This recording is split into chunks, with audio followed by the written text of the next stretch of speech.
iniciar este capítulo, a retomar nuestro estudio de Primera de Samuel que hemos venido haciendo los días miércoles usualmente, por ahora pasándolo al domingo en la tarde. Este pasaje, si ustedes recuerdan, comenzamos a estudiarlo ya hace varias semanas, este capítulo 10 que desemboca de lo que nos dicen las actividades de Saúl y de Samuel en el capítulo 9, cuando fue elegido por Dios como rey de Israel y tiene su primer encuentro, Saúl, con Samuel de una manera poco vista, poco usual. Un rey persiguiendo asnas, en el capítulo 9 termina encontrándose con el gran profeta Samuel, y este fue el inicio de la carrera real para Saúl, en que se convertiría. ¿Eso es de aquí o de otro lado? Es de aquí. ¿Ahí? Bueno, cualquier urgencia utilizo el ganso. Ok.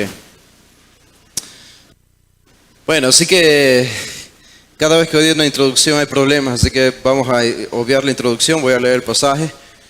El capítulo 10 de Primera de Samuel, con un poco de paciencia. Estoy leyendo la Biblia, la Biblia de las Américas, una versión que hace un buen trabajo en la traducción del Antiguo Testamento.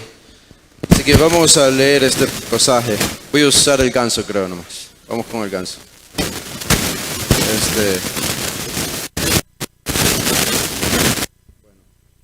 Falló de nuevo este micrófono, algo habrá que hacer. Dice el versículo 1, capítulo 10, versículo 1. Tomó entonces Samuel la redoma de aceite, la derramó sobre la cabeza de Saúl, lo besó y le dijo: ¿No te he ungido Jehová por príncipe sobre su heredad? Cuando te partes hoy de mí, hallarás a dos hombres cerca del sepulcro de Raquel, en el territorio de Benjamín, en Selsa, y te dirán: las asnas que fuiste a buscar han sido halladas. Y aquí tu padre ha dejado de preocuparse por las asnas y está angustiado por vosotros, diciendo: ¿qué haré en cuanto a mi hijo? De allí seguirás más adelante, llegarás hasta la encina de Tabor, y allí te encontrarás con 3 hombres que suben a Dios en Betel, uno llevando 3 cabritos, otro llevando 3 tortas de pan y otro llevando un odre de vino. Ellos te saludarán y te darán 2 tortas de pan, las cuales recibirás en sus manos. Después llegarás a la colina de Dios, donde está la guarnición de los filisteos, y sucederá que cuando llegues a la ciudad, allá encontrarás a un grupo de profetas que descienden del lugar alto con arpa, pandero, flauta y lira delante de ellos, y estarán profetizando. Entonces el Espíritu de Jehová vendrá sobre ti con gran poder. Profetizarás con ellos y serás cambiado en otro hombre. Cuando estas señales te hayan sucedido, haz lo que la situación requiera, porque Dios está contigo. Descenderás delante de mí a Gilgal, y aquí yo descenderé a ti para ofrecer holocaustos y sacrificar ofrendas de paz. Esperarás 7 días hasta que venga a ti y te muestre lo que debes hacer. Y sucedió que cuando él volvió la espalda para dejar a Samuel, Dios le cambió el corazón. Y todas aquellas señales le acontecieron en aquel día. Cuando llegaron allá a la colina, y aquí un grupo de profetas salió a su encuentro, y el Espíritu de Dios vino sobre él con gran poder, y profetizó entre ellos. Y sucedió que cuando todos los que le conocían de antes vieron que ahora profetizaba con los profetas, los del pueblo se decían unos a otros: ¿qué le ha sucedido al hijo de Cis? ¿Está Saúl también entre los profetas? Y un hombre de allí respondió y dijo: ¿y quién es el padre de ellos? Por lo cual esto se hizo proverbio: ¿está Saúl también entre los profetas? Cuando acabó de profetizar, vino al lugar alto. Y un tío de Saúl le dijo a él y a su criado: ¿a dónde fuisteis? Y él respondió: a buscar las asnas. Cuando vimos que no aparecían, fuimos a Samuel. Y el tío de Saúl dijo: te ruego que me cuentes qué os dijo Samuel. Y Saúl respondió a su tío: nos hizo saber claramente que las asnas habían sido halladas. Pero Saúl no le contó acerca del asunto del reino que Samuel había mencionado. Después Samuel convocó al pueblo delante de Jehová en Mizpa, y dijo a los hijos de Israel: así dice Jehová, Dios de Israel: yo saqué a Israel de Egipto, y os libré del poder de los egipcios y del poder de todos los reinos que os oprimían. Pero vosotros habéis rechazado a vuestro Dios, que os libra de todas vuestras calamidades y vuestras angustias, y habéis dicho, no, sino pon un rey sobre nosotros. Ahora pues, presentaos delante de Jehová por vuestras tribus y por vuestras familias.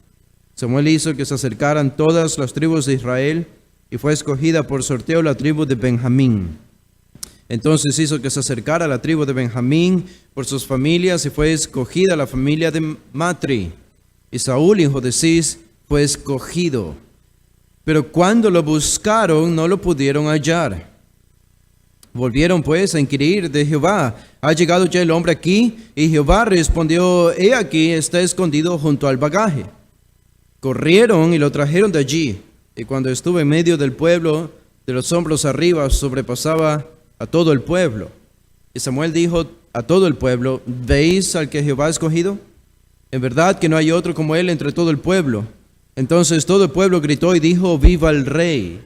Entonces Samuel dio al pueblo las ordenanzas del reino y las escribió en el libro, el cual puso delante de Jehová, y despidió Samuel a todo el pueblo, cada uno a su casa. También Saúl se fue a su casa en Gilbeá, y con él fueron los valientes, cuyos corazones Dios había tocado.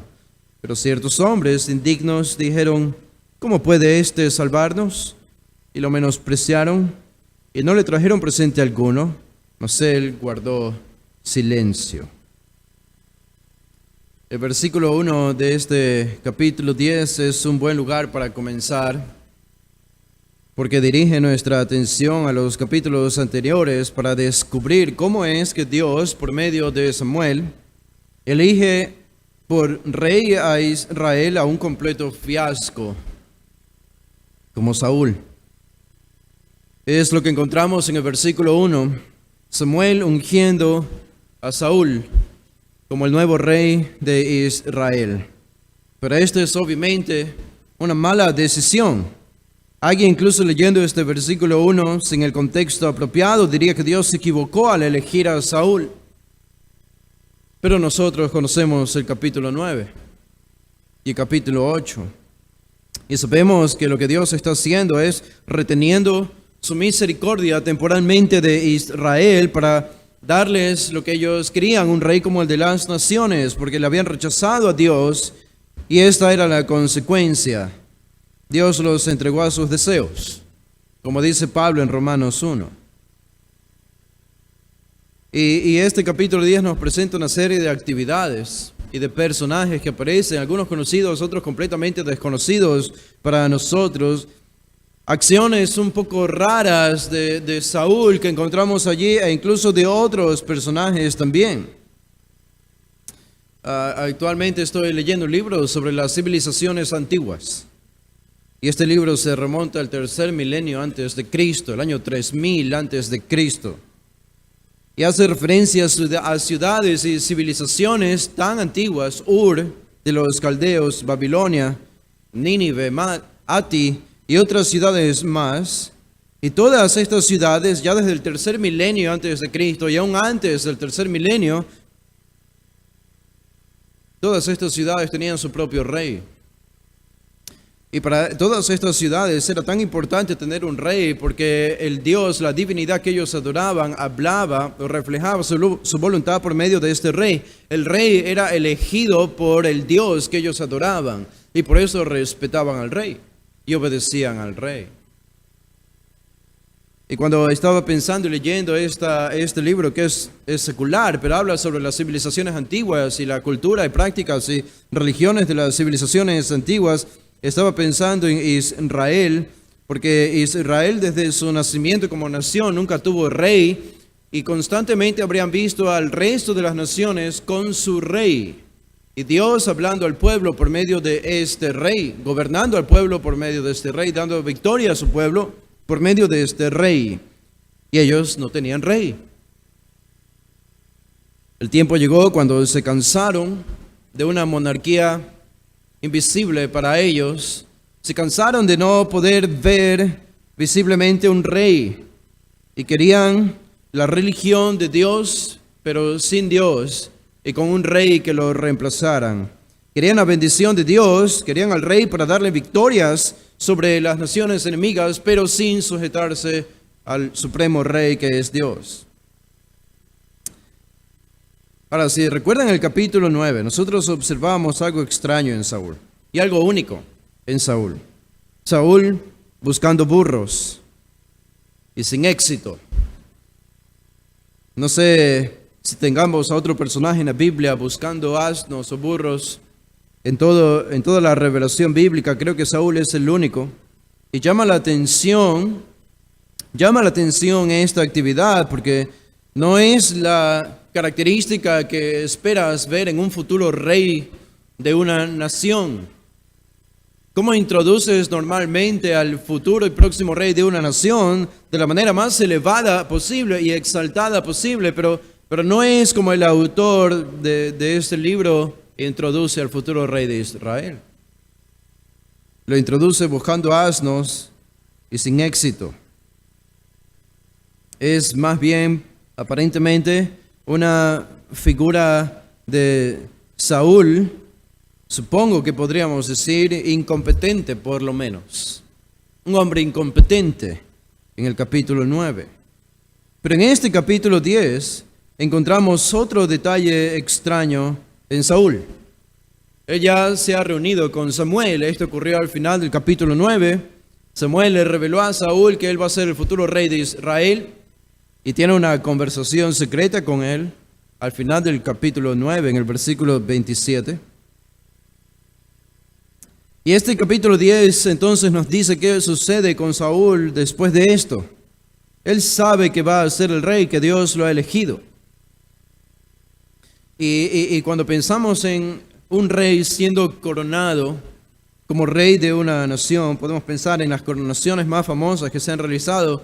Probablemente las más populares han sido las de Westminster Abbey en Inglaterra, desde el rey William el Conquistador hasta la última reina que murió, Elizabeth II, hace poco tiempo, y pensando en el nuevo rey que va a ser coronado, lo más probable allí mismo, en Westminster Abbey en Inglaterra. Pero imaginen a este nuevo rey, el rey Carlos, que es el próximo rey o ya es el rey de Inglaterra, en el instante en que debe aparecer públicamente para ser coronado públicamente y ser elegido como el nuevo rey, esta importante ceremonia, muy importante ceremonia. Imaginen que en ese mismo instante, después de haber sido preparado para esta ocasión con tiempo de antelación y de anticipación, en el momento en que debe aparecer públicamente, él se encuentra desaparecido. El rey no aparece. Y todos preguntan, ¿dónde está el rey Carlos? ¿Dónde está Carlos? ¿Alguien vio a Carlos? Se supone que debe estar aquí, él es el centro de atención, es el rey que debe ser coronado. Carlos está escondido. ¿No les parece algo extraño esto? Habiendo sido preparado de antemano, en privado, para esta presentación pública, Carlos se acobardó aparentemente y se escondió. Y qué extraña historia, es exactamente lo que ocurre aquí con Saúl en el capítulo 10. Nosotros leímos esto allí en el versículo 22, al final. He aquí está escondido junto al bagaje. El día de su coronación pública, Samuel había convocado a todo el pueblo de Israel. ¿Y dónde está Saúl? Nadie lo encontraba porque se había escondido. En los versículos del 1 al 13 de este capítulo 10 tenemos los preparativos para la coronación de Saúl, la coronación pública. Dios le ha dado el reino y es más que evidente por las señales que le va a mostrar y que se le permite ver que Él es el futuro rey de Israel, el que Dios ha elegido, no hay duda de eso. Y a pesar de estas señales providenciales que Dios le muestra a Saúl, al final Saúl se esconde. Pero no nos adelantemos a la historia. Aquí tenemos en el versículo 1 y los primeros 8 versículos, tenemos la unción privada de Saúl. Saúl es ungido en privado por Samuel. Y eso comienza a ser relatado en el mismo versículo 1. Dice el versículo 1, tomó entonces Samuel la redoma de aceite, la derramó sobre la cabeza de Saúl, lo besó y le dijo, ¿no te ha ungido Jehová por príncipe sobre tu heredad? Esta era la manera natural en que en el Antiguo Testamento se ungían, en el caso del pueblo de Israel, a los sacerdotes, con la unción del aceite, se ungían algunos utensilios también del lugar santísimo dentro del tabernáculo. La idea es que lo que era ungido era elegido de Dios o era elegido por Dios para ser apartado, dedicado al servicio del Señor. Por eso ungían a los sacerdotes. Esta es la primera ocasión que tenemos a una persona siendo ungido como rey en la historia de Israel. Esta unción habría estado compuesta, si hablamos del líquido que se derramaba sobre la cabeza, contenido en una redoma allí. Este líquido era compuesto de mirra líquida, de fragancia de canela, fragancia de caña, acacia y aceite de oliva. Así que puede imaginar, era muy oloroso.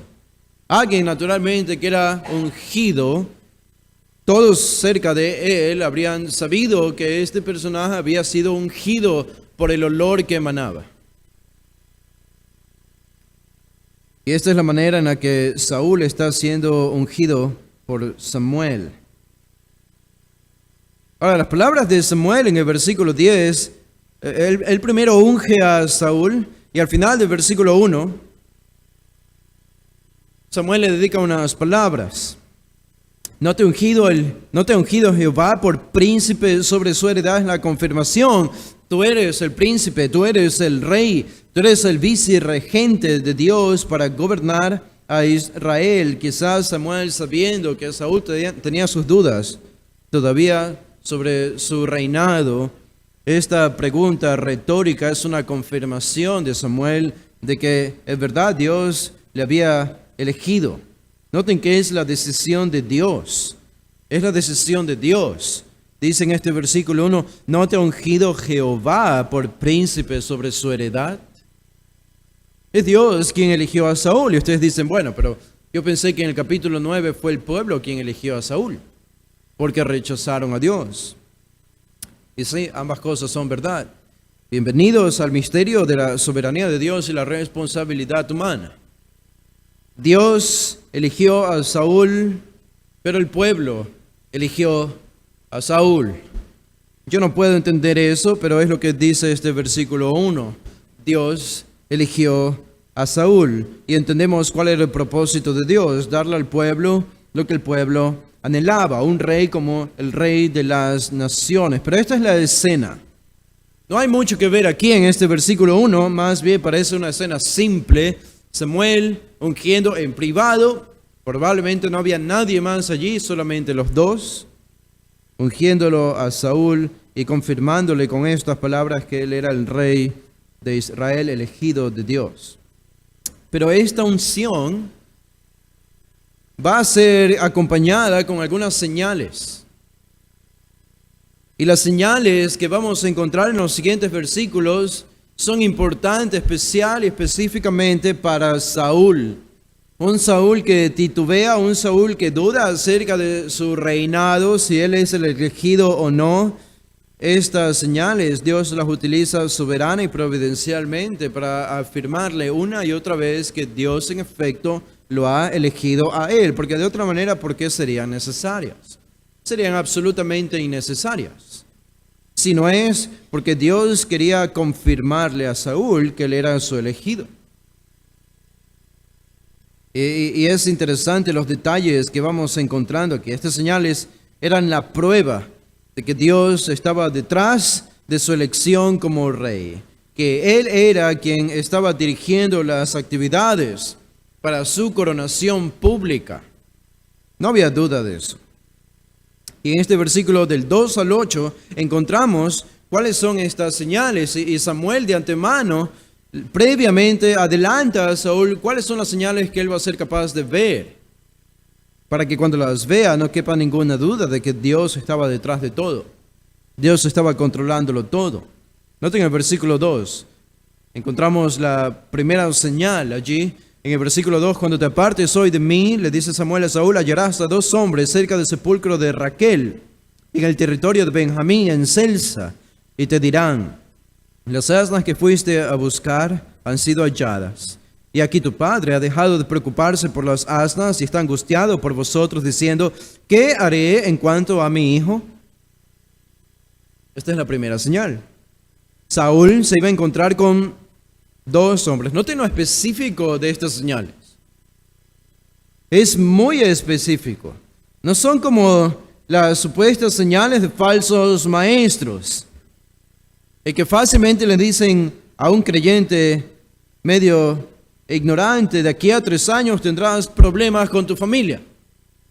Es una señal, es una profecía. Pero si vengo teniendo problemas con mi familia los últimos 30 años, ¿qué señal es esa? Estas son señales muy específicas. 2 hombres, no 1 ni 3. No había forma de equivocarse aquí. Si había algo diferente, Saúl habría sabido que esto no era de Dios. Pero 2 hombres específicamente salen, no solamente el número de personas, sino el lugar donde se encuentran, cerca del sepulcro de Raquel, en el territorio de Benjamín, en Celsa. Exactamente en ese lugar, 2 hombres, y te dirán exactamente estas palabras acerca de las asnas que han sido encontradas. Esta es la primera señal. La segunda señal aparece en el versículo 3. Dice, de allí seguirás más adelante, llegarás hasta la encina de Tabor, y allí te encontrarás con 3 hombres.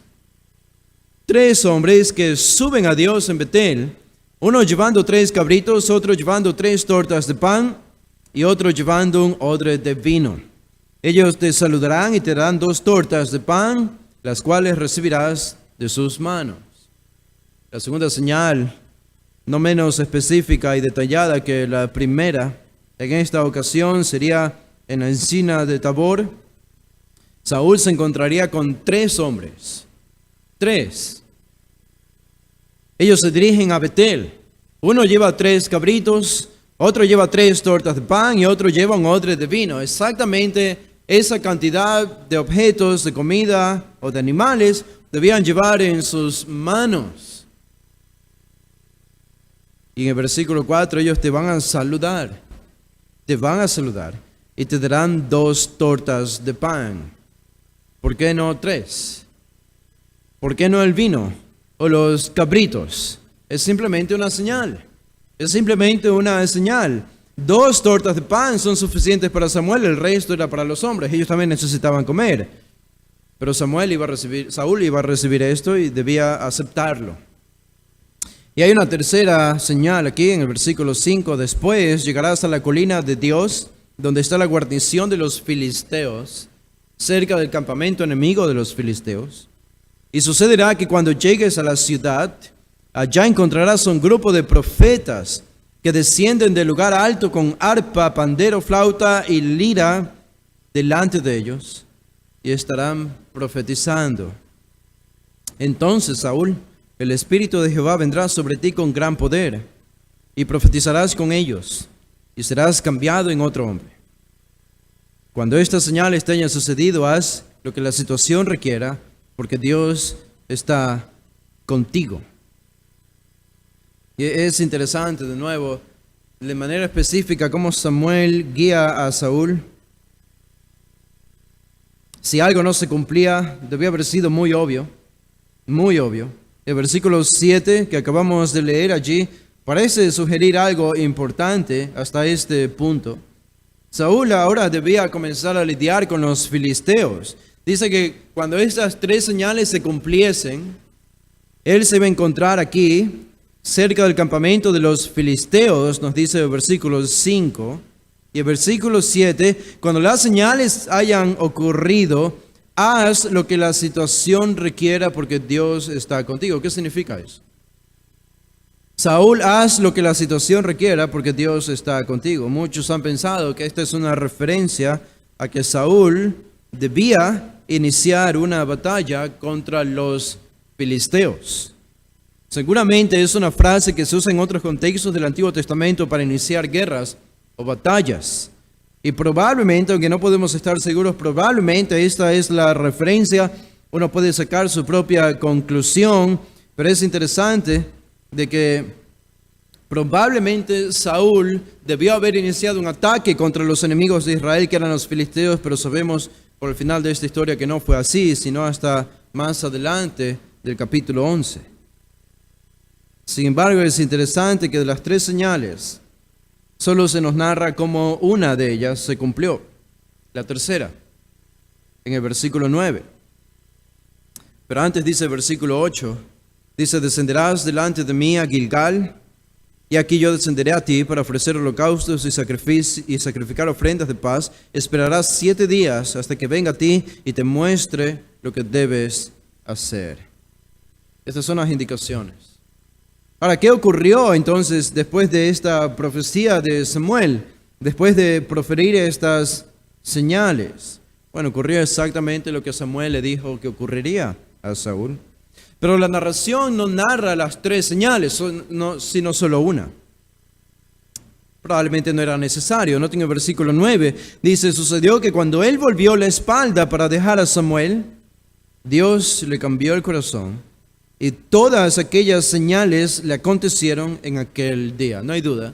Aunque el texto no narra cómo ocurrieron las 2 primeras señales, sabemos que ocurrieron porque este versículo 9 lo dice. Todas aquellas señales le acontecieron en aquel día. Esto debió haber chocado con el corazón de Saúl. Él debió haber meditado en esto. Cada vez que veía la primera señal a los 2 hombres, después a los 3 hombres, y después a los profetas con las liras y la flauta y el pandero, cantando, elevando al Señor y profetizando allí, él debió haber dicho: esto es exactamente lo que me dijo Samuel que iba a suceder.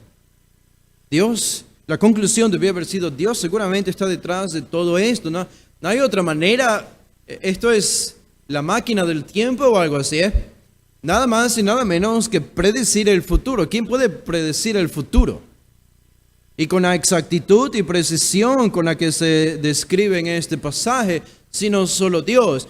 Y a Saúl se le está dando el privilegio de contemplar mini profecías cumplidas en un mismo día, para probar que Dios conoce el futuro, que Dios está en control de la situación y que Él lo ha elegido como el rey de Israel. No había duda de eso. Esto debe haber confortado, alentado, animado y asegurado el corazón dubitativo de Saúl. Pero lejos de hacerlo, vamos a encontrar algo diferente en esta historia. Y algo que nos llama la atención también de este versículo 9 es que tan pronto Samuel se apartó de Saúl, o más bien Saúl se apartó de Samuel, dice, y aparece esta frase, aquí: Dios le cambió el corazón. Dios le cambió el corazón. Yo creo que si leemos superficialmente esta frase, en este contexto, alguien se vería tentado, y muchos se han visto tentados a decir que esta es una referencia al nuevo nacimiento de Saúl, a la regeneración de Saúl. Saúl es una nueva persona porque se le dio un nuevo corazón. Y aunque este es un concepto que no es tan amplio en el Antiguo Testamento, sino más en el Nuevo, lo que encontramos sí en el Antiguo Testamento es la circuncisión del corazón, de la que Moisés habló en Deuteronomio, de la que Jeremías y Ezequiel hablan acerca de un nuevo corazón que no es de piedra, sino de carne. Quizás son las 2 referencias únicas y más importantes que tenemos en todo el Antiguo Testamento sobre un cambio de vida, lo que el Nuevo Testamento declara de manera mucho más sucinta y repetitiva, recurrente, como el nuevo nacimiento, la regeneración. Cuando yo leo esto, no puedo pensar en Saúl naciendo de nuevo. No puedo pensar en Saúl naciendo de nuevo. No puedo pensar que esto es una regeneración, que Saúl en este momento está siendo salvado o justificado de sus pecados. Esto es algo diferente, tiene que ser algo diferente a la luz de este capítulo 10, a la luz de la vida de Saúl, el final de Saúl. tiene que ser algo diferente, sobre todo a la luz de cómo el Espíritu Santo obraba en tiempos del Antiguo Testamento. El Antiguo Testamento obraba de una manera particular y creo que parte de la explicación la tenemos en el versículo 10. Noten lo que dice el versículo 10. Cuando llegaron allá a la colina, he aquí un grupo de profetas. Esto es la tercera señal. El autor solo nos narra la tercera señal. Dice, cuando llegaron allá a la colina, aquí un grupo de profetas salió a su encuentro y el Espíritu de Dios vino sobre él con gran poder y profetizó entre ellos. El Espíritu de Dios vino sobre Saúl. Dios le cambió el corazón a Saúl. En primer lugar, es obviamente una metáfora. Dios le cambió el corazón a Saúl. Versículo 9. Entendemos esto. El texto nos forza a interpretar esto como una metáfora porque no tendría sentido si lo interpretamos hiperliteralmente. Dios no hizo una cirugía a corazón abierto en ese momento con Saúl. Claro que no es lo que está diciendo el texto. La metáfora indica que hubo un cambio en Saúl. Hubo un cambio en Saúl. No podemos negar esto. Que esto significa que él era Saúl hasta el versículo 9 y desde el versículo 10 ahora ya no es Saúl sino Bill. No, él sigue siendo Saúl. Él sigue teniendo sus características, sus debilidades y virtudes. Él sigue siendo el mismo hombre. Pero hubo un cambio en él. Un cambio que no implicaría nacer de nuevo. Que no implicaría regeneración, pero sí implicaría por la obra del Espíritu Santo una capacitación que él no tenía, con la que no contaba previo a este evento. ¿Recuerdan cómo el Espíritu Santo venía sobre un hombre en el Antiguo Testamento para capacitarle para cierta tarea? Encontramos incluso en la ley de Moisés en el Antiguo Testamento, cuando el Espíritu Santo venía sobre algún israelita, lo capacitaba para construir con madera diferentes utensilios que se necesitaban para el tabernáculo. Cuando el Espíritu Santo vino sobre Sansón, y le dio una fuerza sobrehumana que hizo cosas que ningún otro hombre podía hacer. No es que Sansón nació de nuevo, es que Dios le capacitó por medio de su espíritu para realizar una tarea específica. ¿Qué es lo que tenemos aquí? Saúl está siendo capacitado por Dios. Dios le está dando una capacidad que él naturalmente no tenía. ¿Para qué? Para liderar militarmente, políticamente al pueblo de Israel como el nuevo rey. Y en esas líneas tenemos que ver su cambio de corazón. Esto es obviamente una obra soberana de Dios. Esto no es regeneración, esto es capacitación. Es capacitación. Y ¿saben qué? Nadie estaba más sorprendido de este cambio que el propio Saúl. Apenas un capítulo antes, era el mismo hombre que estaba buscando asnos sin poder encontrarlos y dijo a su criado, regresemos porque no podemos cumplir con esta misión, regresémonos ya. No era el hombre más capaz que digamos. Y ahora tiene esta experiencia sobrenatural y de pronto aparecen estos profetas allí en el versículo 11. En el versículo 10 se nos dice que profetizó entre ellos. El versículo 11 sucedió que cuando todos los que le conocían de antes vieron que ahora profetizaba con los profetas, los del pueblo se decían unos a otros, ¿qué le ha sucedido al hijo de Cis? De pronto Saúl, que no sabía tocar el arpa, agarró el arpa y comenzó a profetizar tocando el arpa. De pronto Saúl agarró los instrumentos, no sé qué hizo exactamente allí, pero comenzó a adorar, comenzó a profetizar. ¿Quieren que les muestre cómo profetizar? ¿Quieren que les muestre cómo tocar la flauta, la lira, etcétera? Yo lo puedo hacer, Saúl. Saúl profetizando. Increíble. Y eso es lo que dice el versículo 11, es la respuesta de la gente. Básicamente en el versículo 11 la gente está diciendo, pero nosotros conocemos al hijo de Cis. Nosotros conocemos a Saúl y él no es del que hace este tipo de cosas. Él no es este tipo de hombres que anda profetizando junto a profetas con instrumentos en la mano. Esta es una incongruencia. Y esta es una incongruencia forzada por el mismo Dios. Termina diciendo en el versículo 11, ¿está Saúl también entre los profetas? Esta es la incongruencia en este pasaje. Saúl, un profeta. Saúl, un profeta. Difícilmente la gente podía creer esto. Y esto llegó a convertirse en un proverbio en ese lugar.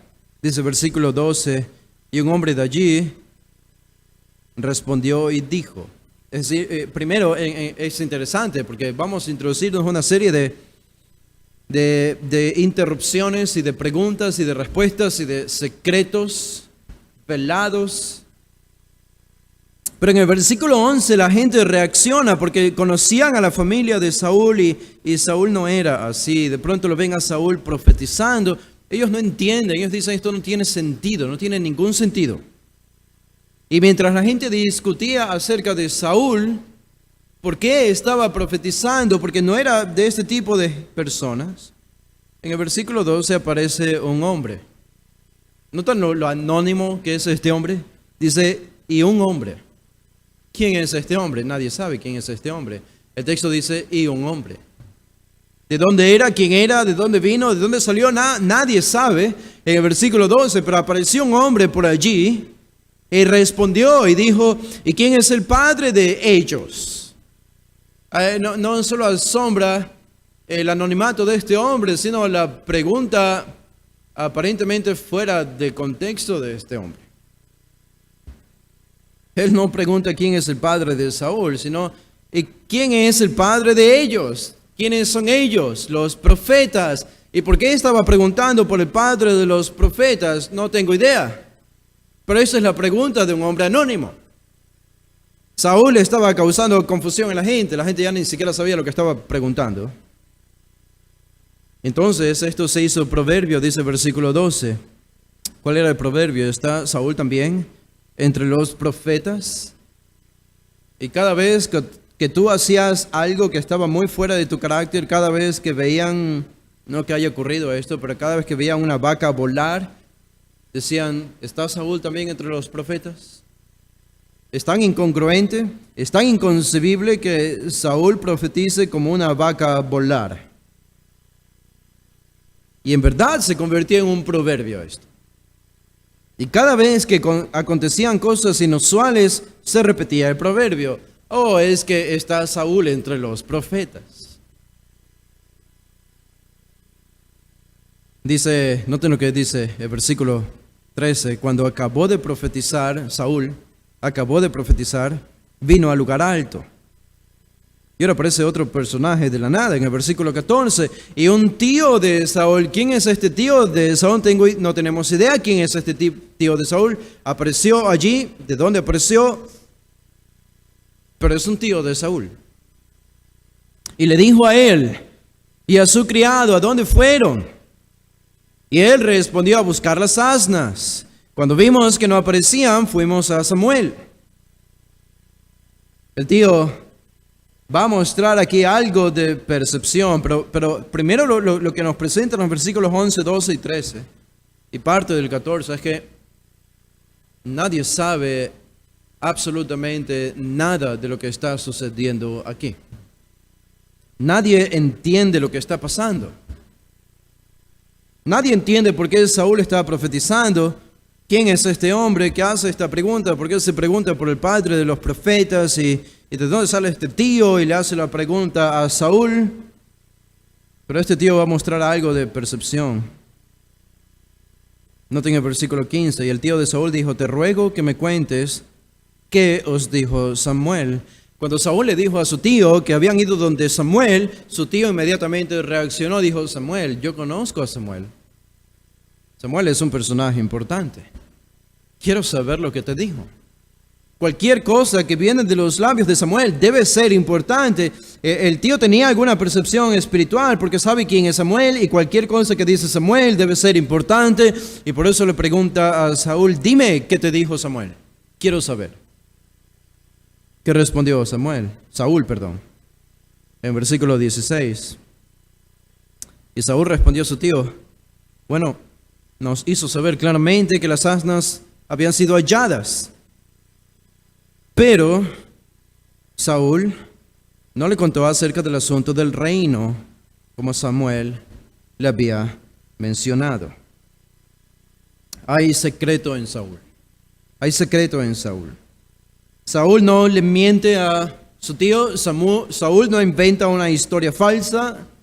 Pero Saúl le dice la media verdad a su tío, no la verdad completa, porque Samuel en efecto les había revelado dónde estaban las asnas que ya habían sido encontradas, pero Samuel dijo más que esto, y dijo cosas sobre el reino, pero Saúl por alguna razón no quiso revelárselas a su tío. Es que nadie esperaba, ni fuera de la familia de Saúl, ni de la familia de Saúl, ni el propio Saúl, que él sería el próximo rey de Israel. Y probablemente tenía vergüenza de revelar esto a la gente. Y a la luz de esto notamos que la palabra encontrar, vamos a ver más adelante, se repite muchas veces, unas 12 veces en todo este pasaje, capítulo 9 y capítulo 10. Pero esta es una media verdad de Saúl. Y esta segunda parte del versículo 16 dice que Saúl no le contó sobre el asunto del reino que Samuel había mencionado. Y eso nos hace pensar en una cosa. ¿Recuerdan el versículo 27 del capítulo anterior? ¿Cómo terminó el capítulo anterior? Mientras descendían a las afueras de la ciudad, Samuel dijo a Saúl, di al criado que pase delante de nosotros y siga, pero tú quédate para que yo te declare la palabra de Dios. ¿Y qué le dijo en esa ocasión? Esa fue una reunión privada entre Samuel y Saúl. ¿Qué le dijo Samuel a Saúl? No sabemos. El texto no nos dice. Incluso el criado de Saúl no debía escuchar estas palabras, sino solo Saúl. Pero este versículo 10 nos revela de qué habrían hablado Samuel y Saúl en esa ocasión. Dice, pero Saúl no le contó acerca del asunto del reino. El asunto del reino. ¿De qué le habló Samuel a Saúl en el versículo 27 del capítulo anterior? Del asunto del reino. Verdades acerca del reino de Israel. Esta es la pista que tenemos. Bien, esta es la ocasión. Tenemos la unción de Saúl. Tenemos las señales confirmatorias para Saúl, que se cumplen todas ellas. Y ahora el texto nos lleva de esta afirmación y confirmación privada de Saúl como el rey de Israel, ahora nos lleva a la coronación pública de Saúl en la segunda parte del capítulo 10. Saúl está preparado, Dios ha hecho todo lo que ha tenido que hacer y Samuel también para prepararlo para este gran evento. ¿Y cómo comienza este evento? El versículo 17 comienza con quien tenía que comenzar, que es Samuel. Él debía coronarlo. Dice versículo 17, después Samuel convocó al pueblo delante de Jehová en Mizpa. Si ustedes se acuerdan el nombre de esta ciudad, Mizpa, nos trae recuerdos. Si se acuerdan lo que hemos estudiado en este libro, especialmente en el capítulo 7. En el capítulo 7 en Mizpa encontramos de todo. Encontramos la apostasía del pueblo de Israel en Mizpa.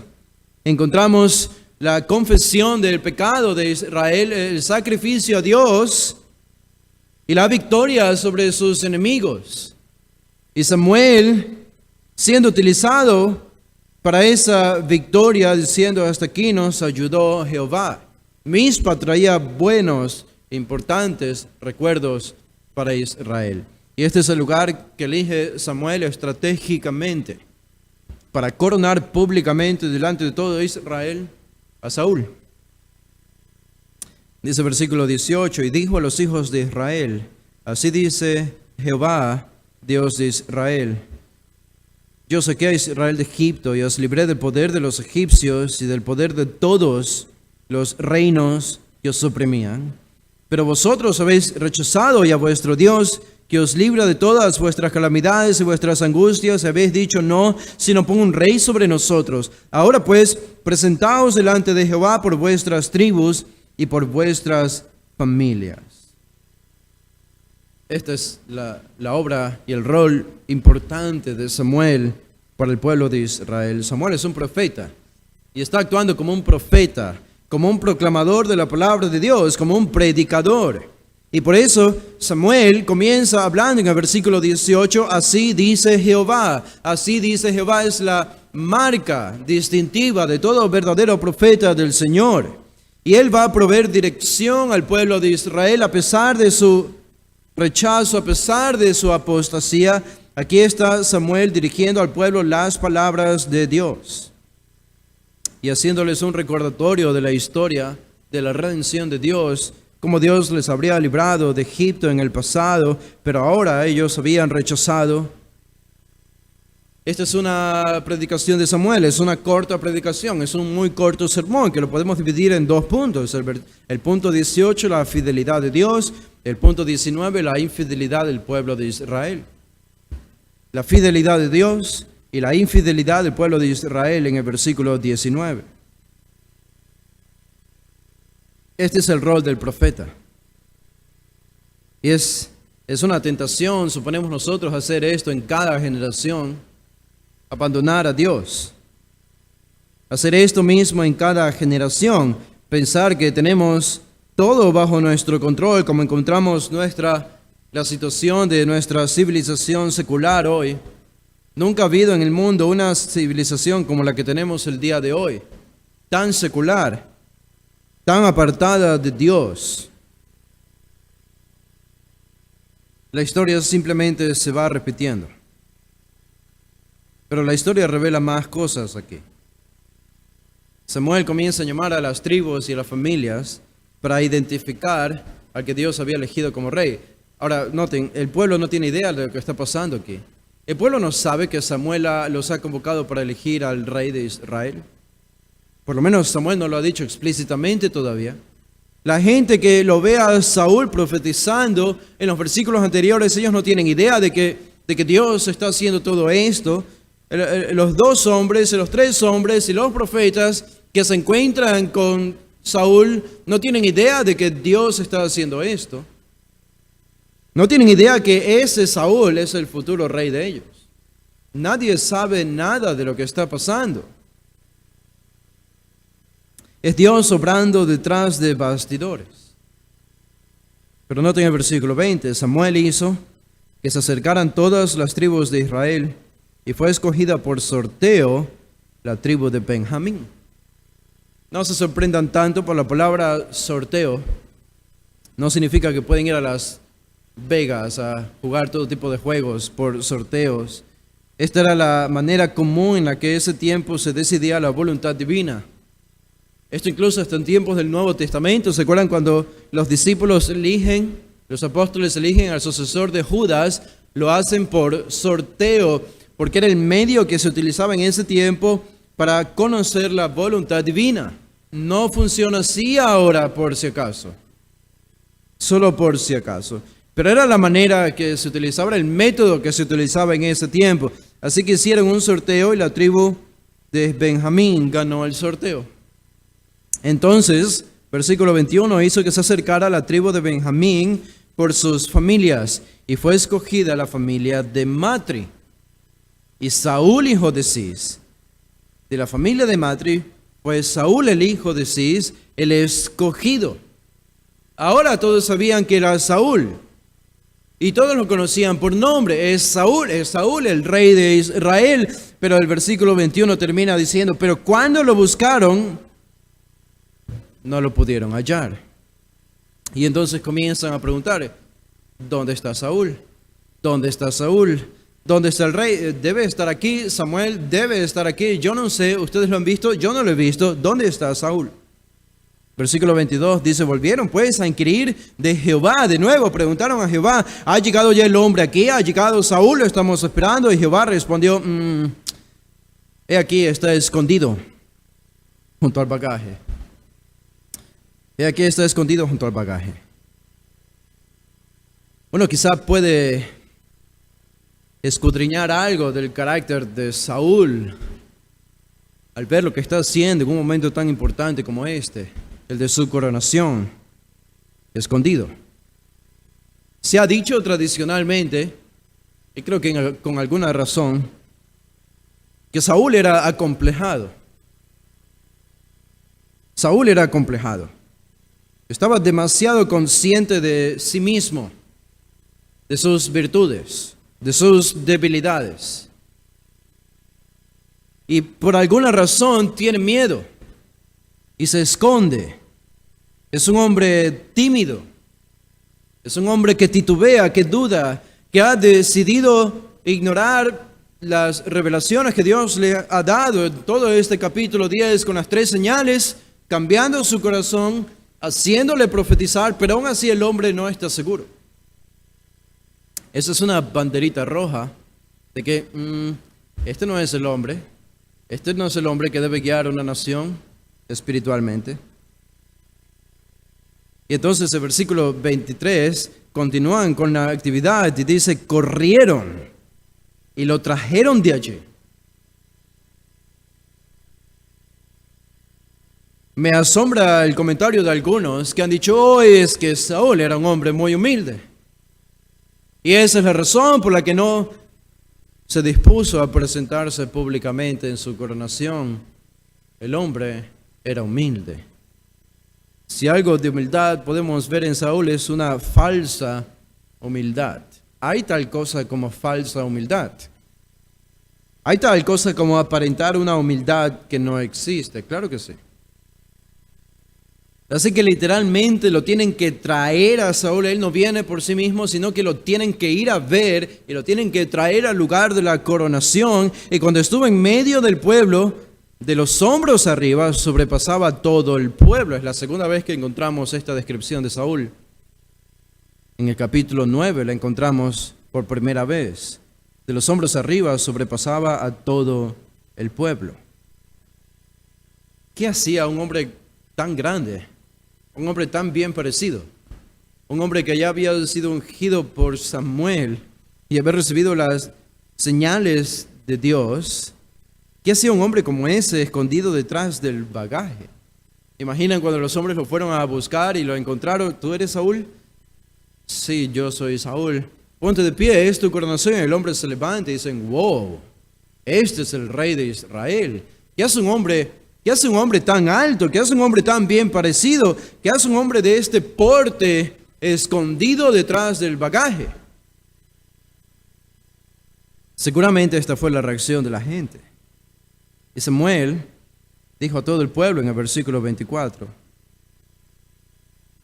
Aparentemente, no estoy seguro si con un tono de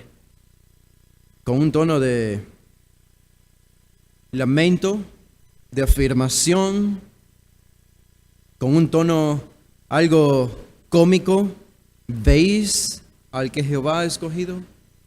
Yo no sé si Samuel estaba pensando, ¿veis físicamente el porte de este hombre al que Dios ha escogido? Este es su rey. O ¿veis al que Jehová ha escogido, este grandulón temeroso escondido detrás del bagaje? Este es el que Dios ha escogido para ustedes. Lo que sea, Samuel lo está presentando al pueblo.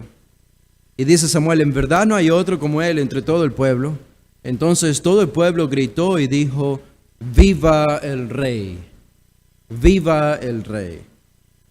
Noten, es la primera vez en la historia de Israel que ellos exclaman esta frase, viva el rey. El pueblo tiene lo que quería, tiene su rey. Dios se los concedió. Y terminamos con estos 3 versículos, de versículo 25 al 27. 3 versículos que nos dicen diferentes cosas, cada uno una cosa diferente. En primer lugar, algo acerca de Samuel. El versículo 25, entonces Samuel dio al pueblo las ordenanzas del reino y las escribió en el libro el cual puso delante de Jehová y despidió Samuel a todo el pueblo, cada uno a su casa. Hay algo interesante aquí en este versículo 25. Todo el asunto de Saúl es que el pueblo quiere un rey como el de las naciones. ¿Ok? Dios les da un rey como el de las naciones. Este es Saúl. El pueblo ahora está gritando, ¡viva el rey! Ellos, en otras palabras, están gritando, hemos sido librados de Jehová. Hemos sido librados del yugo de Jehová. Ahora tenemos a nuestro rey. Y lo que hace Samuel en este versículo 25 es interesante porque dice que él dio al pueblo las ordenanzas del reino y las escribió en el libro. ¿De dónde habrían venido estas ordenanzas sino de Dios mismo? Son estipulaciones de Dios para el reino de Israel que ahora es gobernado por Saúl. En otras palabras, sí, Dios les dio el rey que ellos querían. Eso no significa que ellos pueden librarse del gobierno de Dios, porque no es así. Noten el versículo 26, también Saúl se fue a su casa en Gibeá, y con él fueron los valientes cuyos corazones Dios había tocado. ¿Qué habría hecho Saúl después de ser coronado? Ya fue coronado rey, ahora todo el mundo sabe que es un rey. Él se fue a su casa. Y el versículo 27, pero ciertos hombres indignos dijeron, ¿cómo puede éste salvarnos? Y lo menospreciaron y no le trajeron presente alguno, mas él guardó silencio. Era demasiado tímido como para actuar en ese momento. Pero probablemente la reacción de estos hombres indignos en contra de Saúl viene de lo que Samuel hizo en el versículo 25. Este es el rey que Dios ha elegido, pero hay estipulaciones de Dios de las que no pueden librarse. Y si las desobedecen, Dios los va a castigar. Y quizá ellos vieron a este rey ya desde el inicio como un fiasco, sea porque de alguna manera seguía representando a Dios o porque de alguna manera encontraron que no era un hombre capacitado para ser el rey de Israel. Pero hay algo interesante en todo este pasaje, varias cosas interesantes, como les decía hace un momento, es la palabra encontrar, que ocurre 12 veces aproximadamente entre los capítulos 9 y 10. La palabra encontrar aparece en el versículo 4, dice del capítulo 9:4, y Saúl pasó por la región montañosa de Efraín, recorrió la tierra de Salisa, pero no las hallaron.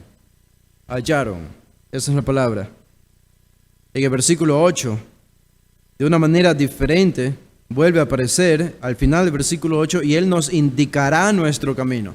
Nos hará encontrar o hallar nuestro camino, es la idea en el versículo 8.